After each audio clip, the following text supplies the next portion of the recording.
So this is the shoulder rehab and initial phase strength and conditioning program.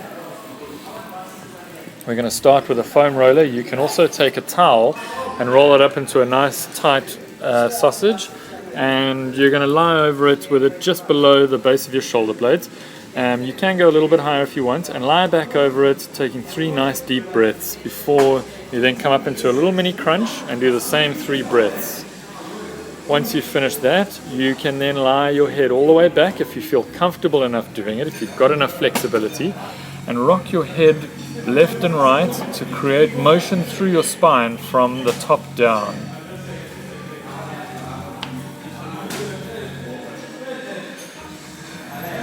Once you've finished that, you can then also drive your arms up and down overhead, which is going to take your shoulder blades and move them, which will stimulate the muscles between your shoulder blades and your spine. By taking your head and rotating it 45 degrees to the one side will put your scalene muscles under stretch, and then by internally and externally rotating your arm as you drive it through reasonably full range of motion is going to create a good shoulder load.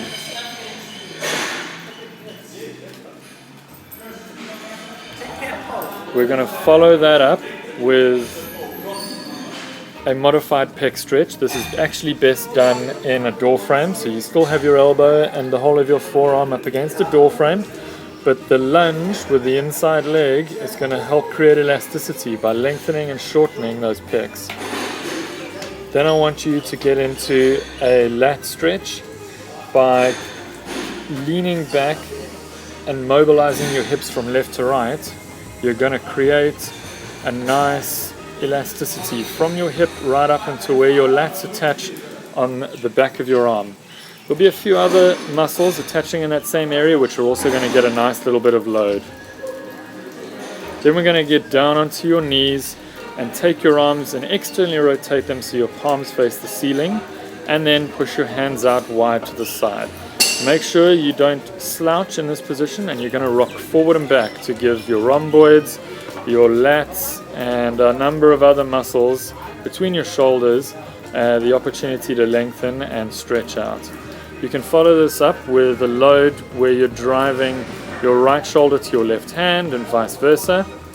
And then if you want to make this more challenging, you just go up onto your toes, lift your knees up off the floor. That'll increase the load that you get through your shoulders.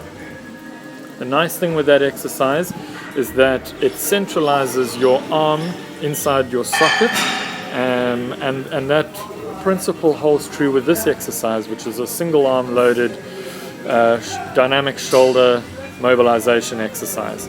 I like the 3-dimensional aspect of this, where you're doing a forward and back, left and right, and circle left and right drivers. And that'll make sure that every muscle in your shoulders just had a little bit of a chance to be stimulated and turned on.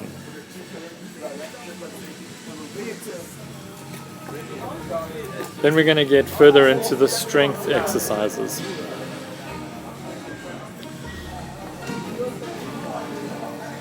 We're going to do an external rotation mode to your shoulder.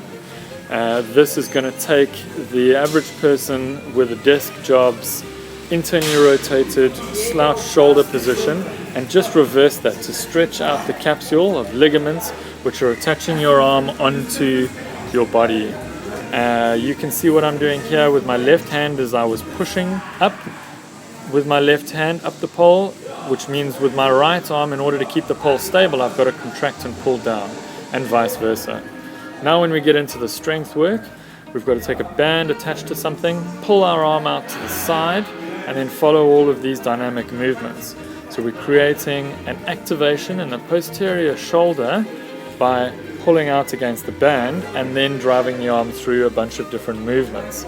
Same thing here, except now we're pulling the arm across our body to activate internal rotators or internal rotation stabilization, and then drive the arm through a bunch of different movements.